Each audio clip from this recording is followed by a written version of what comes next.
Hello and welcome to the Fintech Finance Virtual Arena. Today joining me on this session, I have Matt Oldham from Unizest. Matt, how are you doing here today? I'm doing very, very well. It's great to see you. Thanks for inviting me on. It's our pleasure because I think Unizest is going to be quite the most interesting fintech we've had on for quite a while. And with that in mind, before we dive into Unizest as a whole, can you tell our audience who might not be aware of you a bit about yourself and what you've been working on recently? Sure, yeah. So as you said, my name's Matt Oldham, and I've been in and around sort of the fintech world for quite some time. Worked in financial services for, 25 years. This is real grey hair. Most recently, been working consulting with a variety of different players within that space, and I'm an advisor to a number of different businesses. And then it's really about a couple of years ago that myself and a couple of my colleagues, co-founders, really decided to take the plunge and address a market where we thought there was a gap in an underserved market. Yeah, I think you're correct. I mean, it's really probably, I think, we'll go into it properly, but it's been one of the biggest bugbears for a lot of talent organizations going into the future. So, I mean, I'd love to hear it in your own words. Can you tell us a bit about Unizest, the application, and what it means to a huge demographic of people, please? Sure. So at its basic level, Unizest is a current account, but it's a current account that targets non-UK people who are coming to the UK to work and study.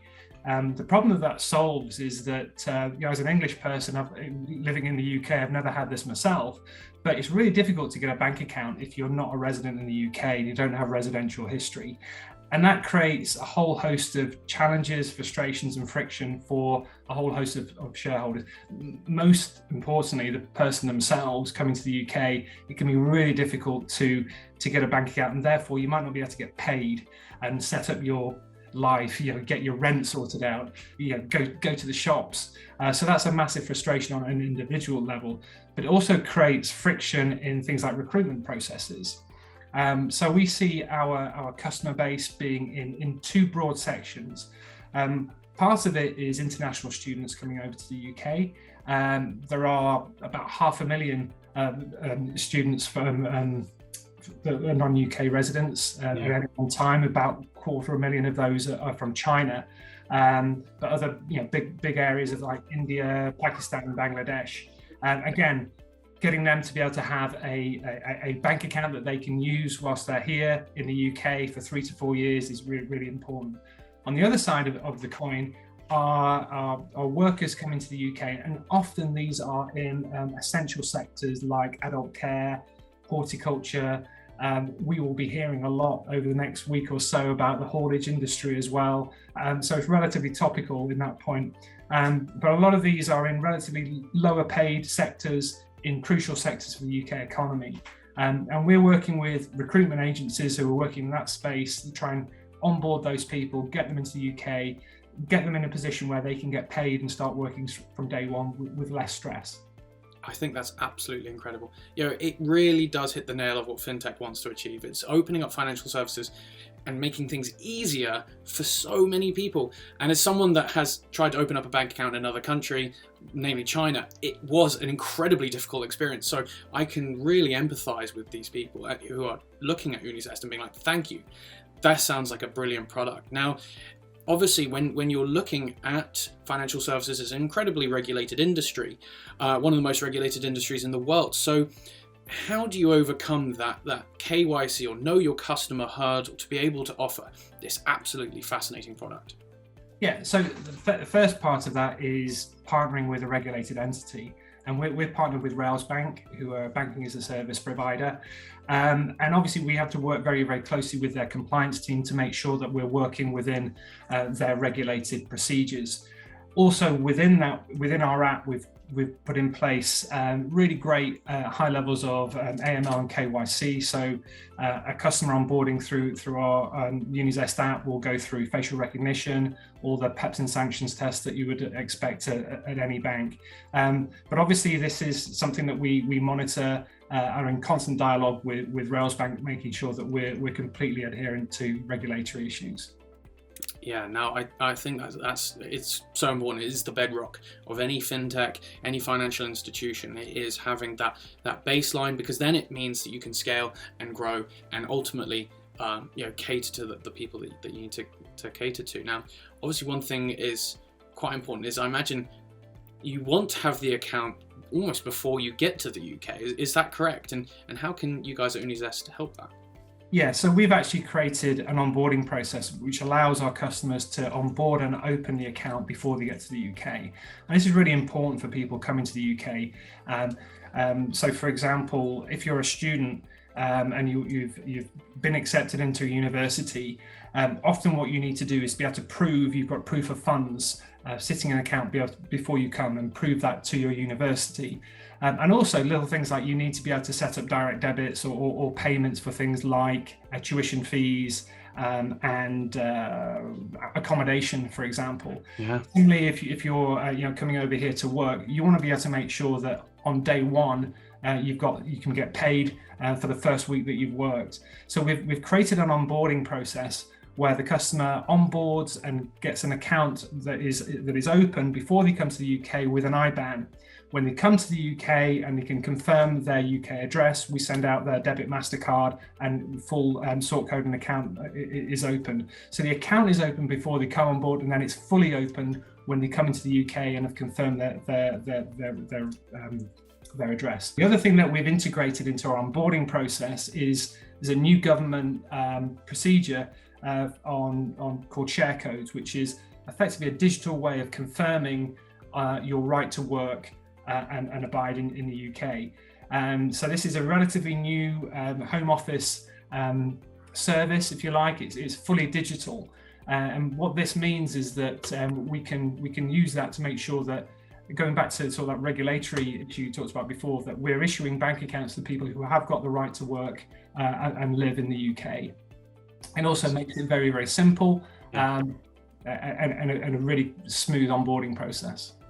I think that's absolutely critical, isn't it? And it's interesting there is that government arm, because then it completely it connects. It almost becomes that KYC, that AML one-to-one, doesn't it? Because suddenly the whole value chain is kind of connected, and just more visibility just heightens how important that is. I think that's absolutely critical. Now, can we talk about obviously with students all the way to high value talent that recruiters are trying to bring in. So these people are often time poor. They've just moved to a new country. That's got to be so critical. So can you talk me through your customer experience angle in terms of how that onboarding step can be, well, both easy to use in English, but also maybe in the language that they're operating in? Yeah, I think there's two different aspects to what you've talked about there. It's the time poor or the moment in time that someone is introduced to the product, but also how can we make that as simple as possible for someone where English isn't their first language. Our route to market, what we wanted to do is be as integrated as possible in the chain of events of someone coming over to the UK. Now, as much as I'm excited about our product, current accounts aren't the reason why people are coming to the UK. They're coming here to start a new life. It's not the thing that they're really excited about. So we appreciate that people aren't shopping for a current account necessarily, but it is vital for them. So what we want to try and do is integrate it into the process that they are going through to come to the UK. Now, that could be with the educational agencies that they engage with about sorting out their place at university, their accommodation, their actual transport to coming over to the UK. So we can work with those agencies to say, you're also going to need a bank account. Wow. And also on the recruitment side, we're working with recruiters. If you're recruiting someone from overseas to come into the UK, as that recruiter, you have a responsibility to make sure that person has the right to work in the UK. They're capturing digital records such as passports. So everything that they're taking for their own uses is what I need to be able to prove that the customer is valid. So we're integrating into their processes. And again, so it's very, very easy for that recruiter to say, is your passport valid? Is your visa valid? Have you got a UK bank account? If the answer is no, well, here's our preferred partner and integrate that into their process. So they're thinking about it and actioning that before they've actually come to the UK. If they've come to the UK already, they've already got 101 other things that they need to sort out. So if we can get it arranged before they arrive into the UK, that makes that customer journey so much easier for them. Well, that's absolutely fascinating. And let's expand on that more, because it really does seem that you've kind of almost automated this experience, but I think you go beyond that. And correct me if I'm wrong, but have you work with Just Good Work, the organization, to actually not just create a seamless process, but also actually provide helpful information for people that might be quite lost in the current situation? Yeah, I think one of the things that we really hadn't thought about when we had the idea, again, being critical of ourselves, we hadn't really thought about who our customers were and what they were going through in terms of that big, bold step to come to a different country to actually work, set up a new life, or to study for 3 and 4 years. And the sad reality is that they're part of the most vulnerable sector of society in relation to poor working practices and even modern slavery. And we really learned a lot about that by talking to some of the partners that we're now connecting and partnering with, such as the Association of Labour Providers. And it's a real, we see some horrendous things in the press actually quite recently around gang workers in car washes, and even going back to sort of the cockle pickers in Morecambe Bay all those years ago. Yeah. This is, we need to provide some sort of support structures around people coming to the UK, because again, if it's not your first language, it's very, very different type of society here to some of those places. We're almost a cashless society as well, whereas a lot of the places that people are coming from, cash is still king. So there's lots of big changes. Some of them are subtle, some of them are real sort of watch outs. So we wanted to partner with people who could give advice and support for people who are experiencing this big transition from life in their own country to life in the UK. Now, I don't want to sound doom and gloom. There's a lot of absolutely amazing things about life in the UK, and we provide some sort of help and support for that. Just what's it like to get accommodation? What's it like to live in the UK? But also signposting help and support with organisations such as Safer Jobs. The Gangmasters Association have great resources, and we're also working with a MasterCard proposition called around social inclusion as well, and trying to get resources from that to make sure that people know where to go if they're experiencing issues as well. And that's fully integrated into the app and part of the proposition. And again, we want to not only provide the basics, but also offer something else which can help what we sort of call giving a best start to your life in the UK. Well, I think that's just honourable. That's just absolutely brilliant. Now, if we've looked at that demographic, and it sounds like you've put in so much work into helping these people. I'm also interested because it is almost like a two-pronged work here, in the fact that you also do help recruiters attract high talent individuals. Now, with that in mind, how are you working with these recruiters to kind of enable people to just slot in immediately and operate in these roles? Yeah, so it's really, we're really learning as we're going. I don't have a recruitment background, so we've really had to listen to what the needs are of our acquisition channels. And acquisition and talent management is such a broad spectrum, and there's what we've found by talking to people is there's lots of specialism within that. So there are certain agencies who are just recruiting within the care sector, and that's a big growth sector at the moment.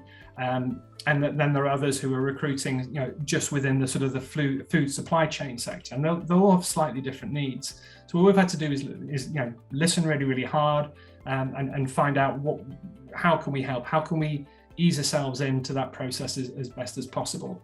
So look, we're certainly not saying that we're recruitment specialists at all, but we are talking to people who are. So I've mentioned the Association of Labour Providers, that we've become an approved service partner from. They've been fantastic in terms of helping us understand what their challenges are, and we're also talking to other sort of industry specialists to really help us work out how can we fit in within their value chain as best as possible. Incredible. Now, I almost don't want to talk about the B word or the P word too much, but Brexit and the pandemic have obviously suddenly created more hurdles than possibly and has ever been since the creation of the European Union and everything, and then the freedom of movement. So with that in mind, are we starting to see a wind down of those issues? Are they very much 2020, or are we going to continue to see these stumbling points for the next couple of years? Oh gosh, that's a really, really good question. In terms of Brexit, I still think there is again, we're talking to our recruitment partners every day about this, and there is still a lack of clarity in lots of areas, still a lot of uncertainty about how it's going to play out. But ultimately, what is a common thread amongst that is the fact that there is huge need, and there are currently massive shortages in sectors that won't be provided for by the UK national labour pool itself. So there's some frustration in that, and again, going back to topicality, you'll be hearing no doubt lots of stories about the amount of oversupply of jobs compared to available workers in certain areas like warehousing and the supply chain that we need to be able to make Christmas work this year. So I think we're a long way away from it being clear and certain about how Brexit is going to play out on a practical level. And I'm sure there's lots of politicking to go under the bridge as well. But what is absolutely certain is that the UK will not be a closed market. We will have a vibrant, multicultural labour market going forward. I think there will be increasing pressure on certain sectors to adapt to the needs. I can you can sort of understand, if not agree, with people holding off a little bit before making decisions. But certainly, if you look at the very, very latest, news in terms of the announcements around the increases in taxes, a lot of that is to provide more nurses.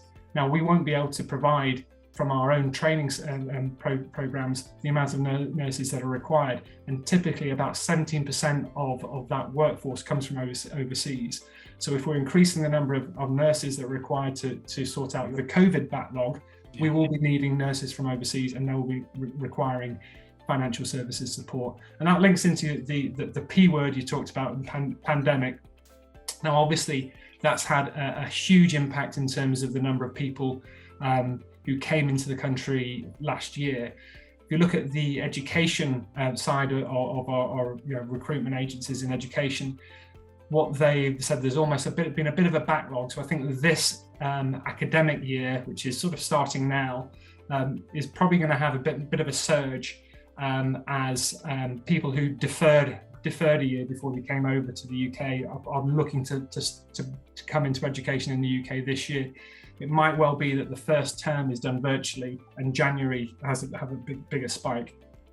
But obviously, the pandemic's had an impact on everybody's life and business.